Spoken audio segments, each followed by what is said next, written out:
Good afternoon, everybody. We're going to go ahead and get started with our monthly meeting. Our attorney is on his way, and so we'll have one commissioner attending virtual. So we'll start with our roll call, please. Chairman Henry, Here.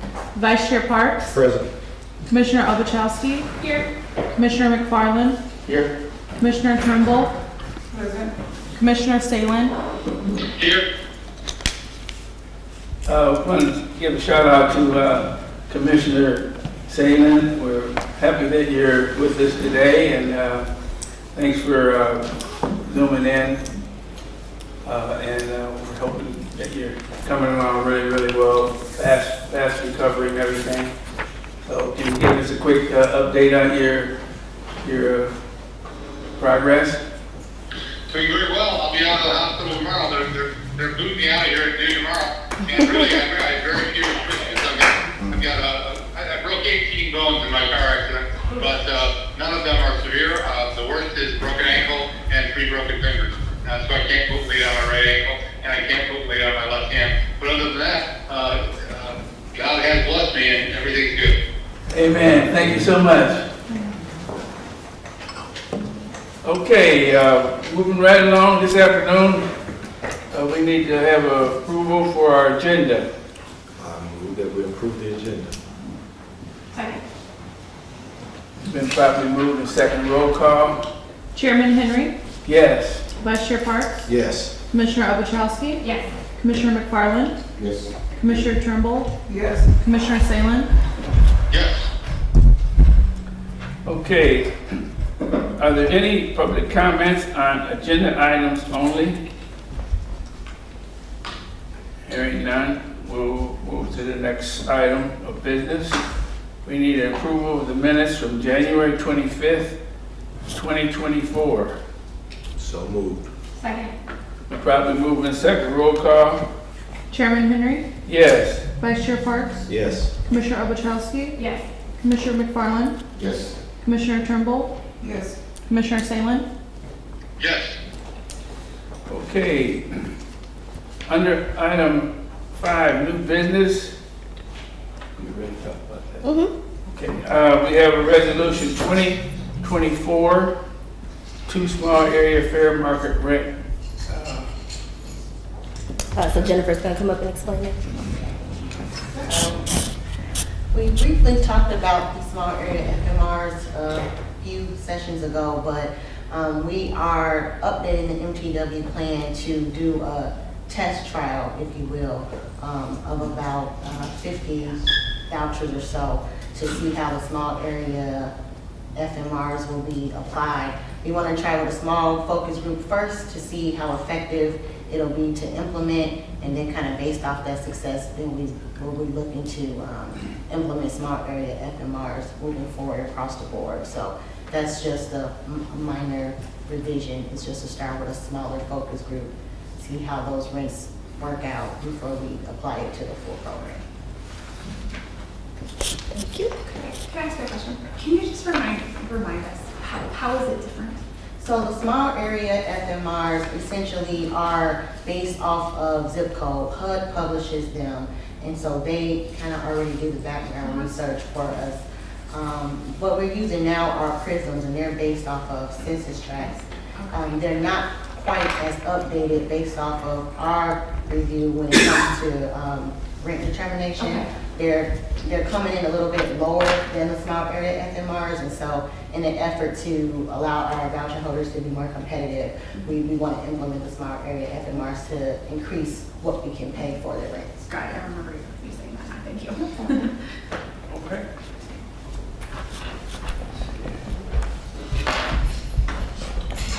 Is there any other questions? Can I have a motion and a second for that resolution 2024? I move that we approve resolution 2024-1. It's been probably moved and second roll call. Chairman Henry, Yes. Vice Chair Parks, Yes. Commissioner Obachowski, Yes. Commissioner McFarland, Yes. Commissioner Turnbull, Yes. Commissioner Salin. Yes. Okay. Item 6, we have another resolution. Resolution 2024, the lease agreement with Urbana Neighborhood Connection Center. Want to have a little discussion? Want to just Yes. give us highlights and Yes. everything? So this resolution is just asking the board to allow us to approve our lease agreement with Urbana Neighborhood Connection Center. As we've been discussing, they're up for renewal. And so we've been in discussions with them, and Eric has drafted a lease agreement. And so we're asking the board to approve it. So, can I ask some, what are we approving, how long they're gonna be there? A 1-year lease term. Did you talk about 2 years last year? That's that mean? I think we agreed on 1 year. Just 1 year? Mhm. It was brought up, there was a discussion about 2 years, but I think the idea was they need to figure out what, if they want to buy the building or what they need to do. I know I saw some stuff on TV, I didn't know what was going on with them. Yeah, it was publicizing a lot of stuff on TV. Well, it was well drawn up agreement. It was in the last board packet. You know, I didn't have any questions. I talked to Ms. Barton a little bit about some concerns I had, but it was thoroughly written. Was there anything that you, Mr. Hanson, was there anything that you wanted to maybe make the board aware of? No, I think, Louis, you've been in discussion with them, correct? Yeah. In terms of, and I know that the previous meetings, we had talked about a possible 2-year, but I think the consensus of the board was, hey, we'd really like to figure out what we want to do. If they want to purchase the property, then great. So I think the goal over this next year is for them to try to figure out and position themselves to purchase the building. And the Housing Authority will support as much as we can along that process. Yeah. So if they don't be able to find a place in the year, will we give them an extension for a little bit more time if they need it? That's something that we would have to come back to the board to discuss. Okay. Well, at some point you have to make a decision on whether they're going to do something or not do something. And, you know, I don't even know who their board members are. I don't know how the organization is really running. There used to be a time when they would give the board a packet of information regarding their activities, who were their board members. They even brought some of their students and gave a presentation to this board to try and keep us in the loop on certain things. And I just think that, my own personal feeling, I think sometimes you can drag things out too long, and sometimes people maybe want things to be dragged out long, but you know, a good organization, whatever organization that we have, working with our youth and our communities, needs to certainly keep who their constituencies are. Like if we have a relationship with the United Neighborhood Connection Center, then we need kind of like, we're not their overseers because they have their own board, but at least keep us in the loop. Is that something that you would like a report on? You know, what's Well, I think they should, you know, quarterly or something, and give us some feedback. okay. And that might, you know, in case in 2025, February 2025, when this 1-year lease is up, then we have some direction, like with you, you know, your team needs to know what's going on. Do we need to start looking at this as maybe they're winding down, or do we need to, it might better help us if they don't come up with what the assessment is on the property, then maybe we need to start thinking, it would better help our board members And decision making. to see which direction we want to go after February 2025. Okay. You know, I'm not answering for the board, I'm just giving you my own personal feelings about it. And, you know, it may be that, hey, they're still kind of operating, they still want to, maybe ask the board for another year, or maybe some donor out there might just give us what the appraisal is on the building. So that's all I have to say. It would be great to have a report. see what's going on. Okay, absolutely. I will request a report from them. Guess we need to get a vote on this. So can I have a recommendation for approval? Or motion, is there a motion yet? Need a motion. Oh, motion for approval? So moved. Second. Roll call, please. Chairman Henry, Yes. Commissioner Obuchowski, Yes. Vice Chair Parks, Yes. Commissioner McFarland, Yes. Commissioner Turnbull, Yes. Commissioner Salin, Yes. Okay. Two resolutions. I guess it's time for our Chief Executive Officer's report.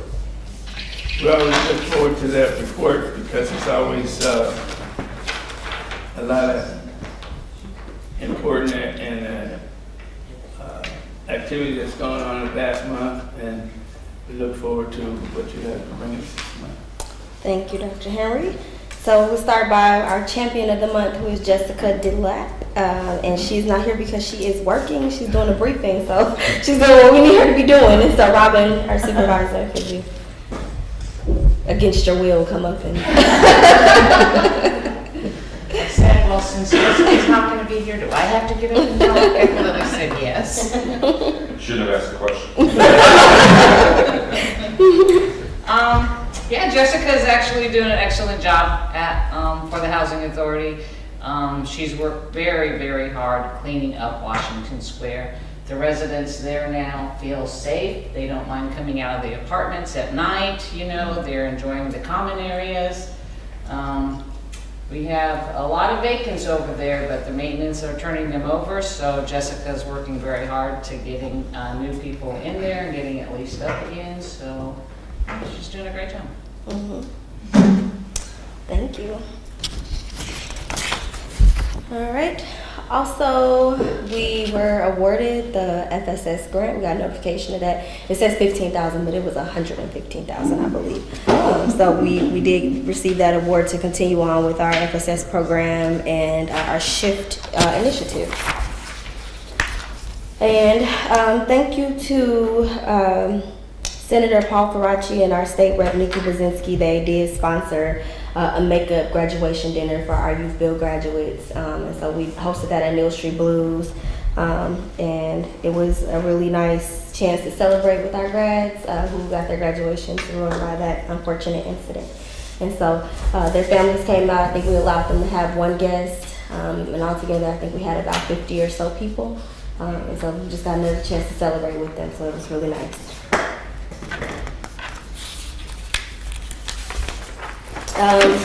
Our staff, our maintenance and property management LSS staff all attended mental health first aid training and on February 8th, and so this was a really great opportunity for them to try to understand, try to better understand the population that we work with and be able to identify some things. And so got a lot of positive feedback from it, and I think it will help us out in the long run to have all of our maintenance, property management, and self-sufficiency team trained in this.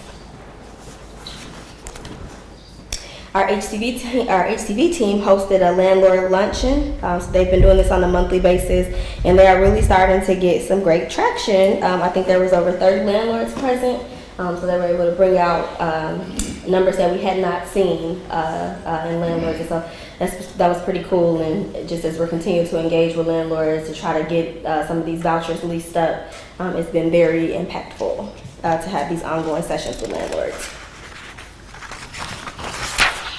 All right, and then our employee engagement committee hosted a little Valentine's Day celebration with a bunch of sweets. So Neoshi and Jalina decorated the break room, and so it was a nice way to celebrate with staff and just appreciate them.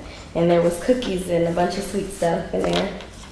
And then we also hosted a Black History Month potluck, and that was very delicious. So we all ate, and we were very full. So that happened on Monday. You And then- made oxtails, by the way. I did make oxtails.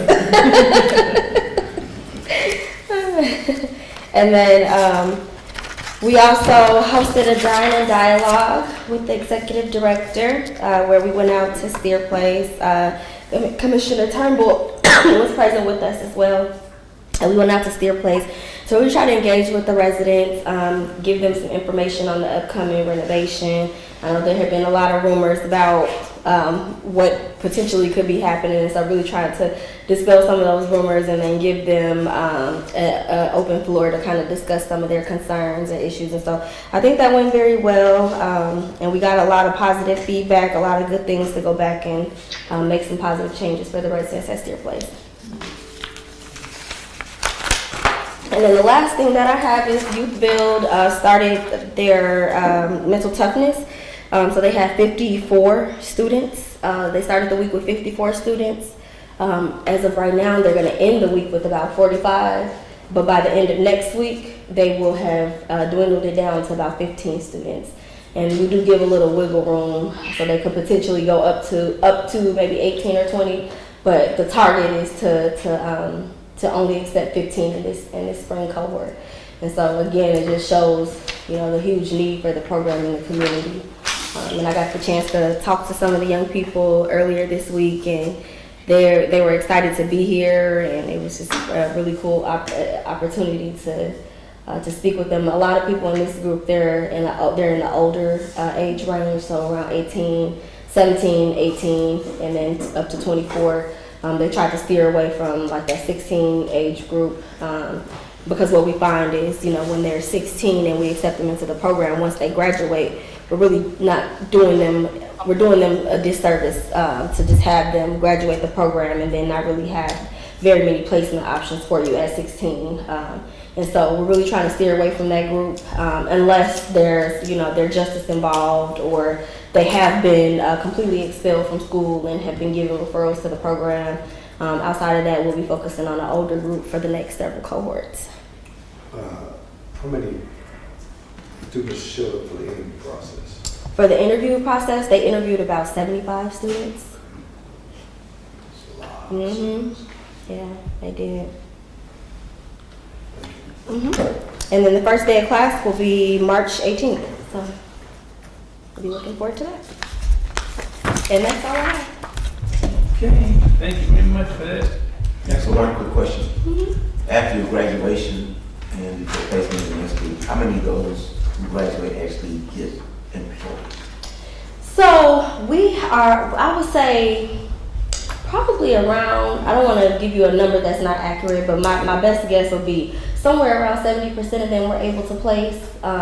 So we're working on more placement partnerships to be able to make sure that they are either going to school or being placed in employment.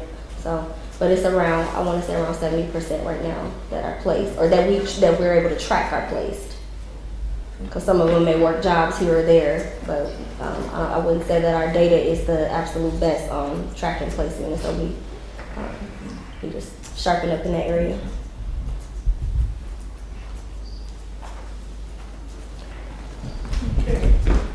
Okay, we're gonna have a financial report. Miguel is actually not here, so I'm sorry. It is in the board report, and so it.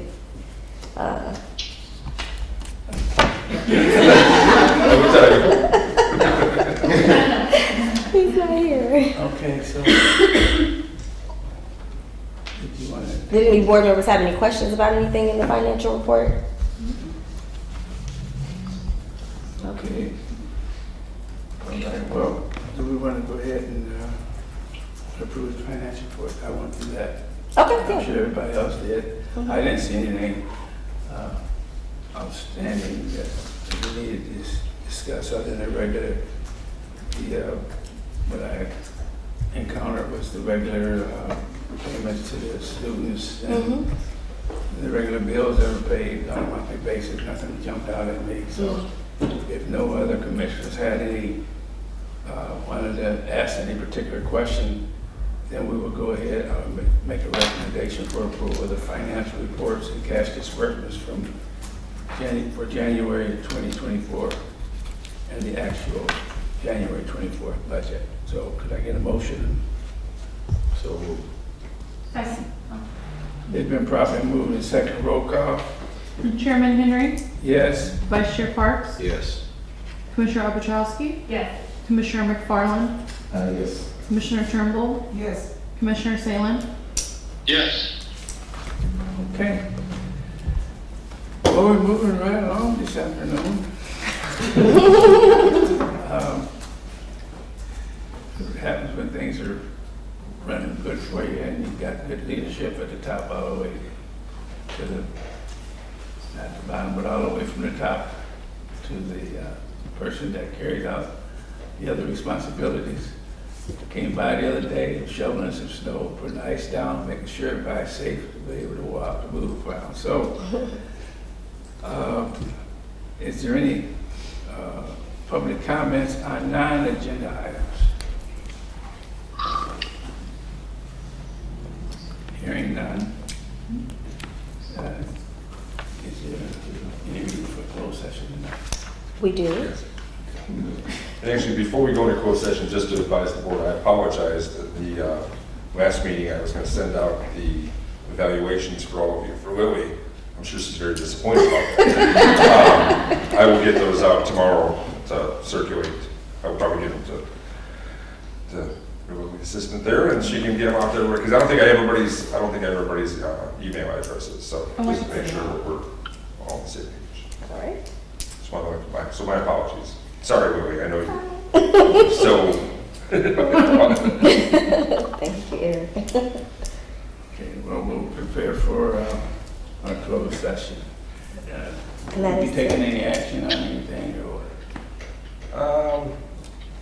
No, because we can just do a consensus. Okay. So we won't take any formal action. We'll just adjourn after the executive session. Okay. So no action to be taken. And this is for C, correct? Mhm. So we would need a motion to go into closed session to discuss item number C, purchase of lease of real property for use of HACC, easy for me to say, followed by adjournment with no action to be taken. Move that we go into closed session. With what Eric said. Okay, roll call. Or in a second. Oh, Second. I'm a little hasty today, I'm sorry. Roll call, please. Chairman Henry. Yes. Vice Chair Parks. Yes. Commissioner Obuchowski. Yes. Commissioner McFarland. Yes. Commissioner Turnbull. Commissioner Salin. Yes. Do I leave my phone in here for tossing?